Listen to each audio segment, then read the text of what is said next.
Hey guys, I am Game Advisor and welcome back to another Back 4 Blood video. In this video, we'll be going over a good healer deck for you to play, and yes, you can modify this, and if you're missing some of these cards, you can use some different ones as substitutes, but this is just a good generalized deck for any form of healing build that will help support your team. If you like to play the support role or be a healer, then this is the deck you're going to want to use. So let's go ahead and get started.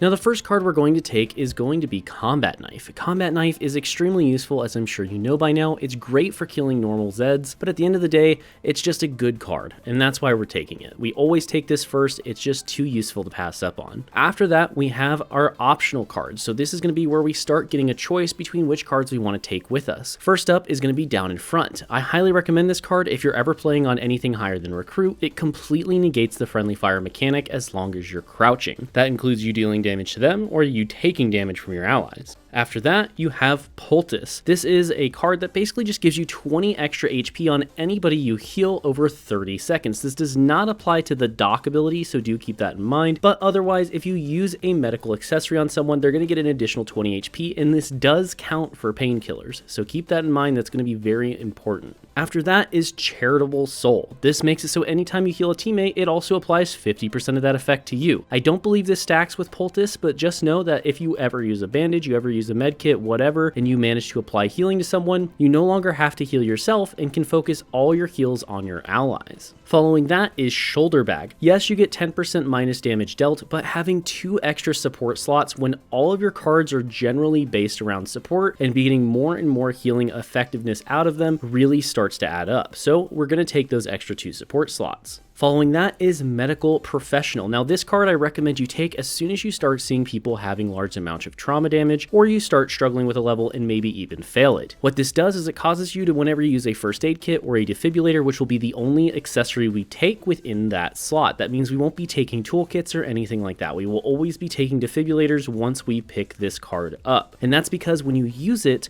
it gives that person an extra life, essentially just negating the death they just had, and it removes 15 of their trauma damage. You can also use first aid kits, and that will also help with this. So this card is all around very useful. I recommend you take it as soon as you see your team start struggling, or if you start having any significant amount of trauma damage throughout your entire team. After that is Breakout. Breakout is just such a useful card in so many different ways. Being able to escape a grab is incredibly useful, especially if you're playing with pugs and you don't know the players you're playing with, so you can't count on them to save you. Now we get to number 8, which is the EMT Bag. EMT Bag increases your healing efficiency by 40%. That means any healing item you use will be 40% additionally effective. This can turn your first aid kit into almost a full heal for just about anybody, unless of course they're playing like a tank build and they have a ton of HP. You do lose 20% stamina efficiency, which is how fast you deplete your stamina when running, but at the end of the day, I think that's a worthy trade for 40% increased healing. Moving on, we have Box O Bags. This gives you minus 10% health, yes, which again is an annoying penalty, I understand that, but I think the trade-off is worth it. This allows everybody on your team to have an additional support item, including yourself. So at this point, you should have 4 support items if you've already taken Shoulder Bag. With those 4 items, that's going to make your life significantly easier, and if all your teammates are constantly giving you their medical supplies to use on them or use on other people, which they should be doing, since we get more effectiveness out of it than other players will, this is going to become incredibly useful and essentially boils down to having 4 additional items that you can use. Next is the Experienced EMT. What this does is when you use a medical accessory, the target will gain 20% of their increased max HP. At this point in the game, we're now moving towards the end of acts where players are going to need as much HP as possible to survive. So by being able to increase something by 20% can significantly help them. There's a little trick you can do with this where you buy some painkillers, you give someone some painkillers, and then you go quickly buy different medical accessories in order to boost their HP even higher. This also makes it so if everybody's at full HP and you just use a bandage or any item, even if everybody's maxed out, you still get some benefit from it. So you never have to leave an item behind.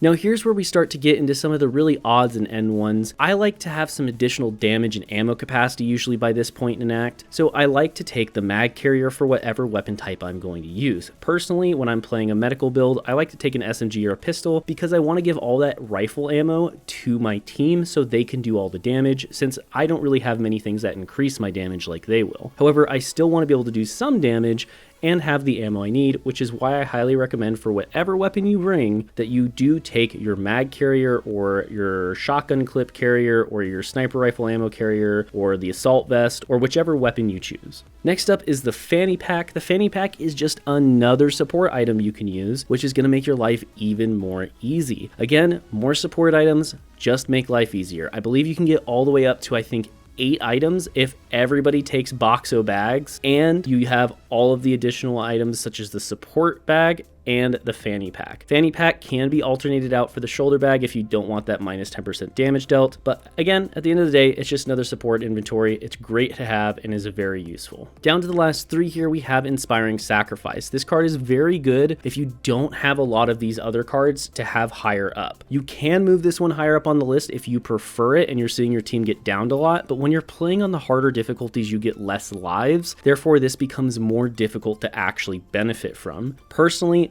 I like it. I still like to have it even on the hardest difficulties, but at the end of the day, it's really up to you whether or not you want to run this card and where you want to run it in your deck list. Now, just to cap things off here, we have Well Fed, which is going to give your entire team plus 10 health and give you minus 20% stamina regen. This is really just an optional card to have because at this point in the act, you're really going to only have 1 or 2 cards that are significant left to take. You do not have to take this. You could be taking some of the random just buff cards, such as like the plus 10% stamina or something like that. But for me, I like to just buff my team even further than I already have by giving them that plus 10 HP. Finally, we have the Wide Mouth Magwell. There's an alternative to this, which is the 20% reload speed card. I like 30% reload speed because it basically boils down to about 30% damage. Again, this is just another filler card that you can swap out for other things. There's a lot of additional options you have available to you, but personally, I like to have more damage as I near the end of acts, as I know usually damage output is very valuable on those final missions.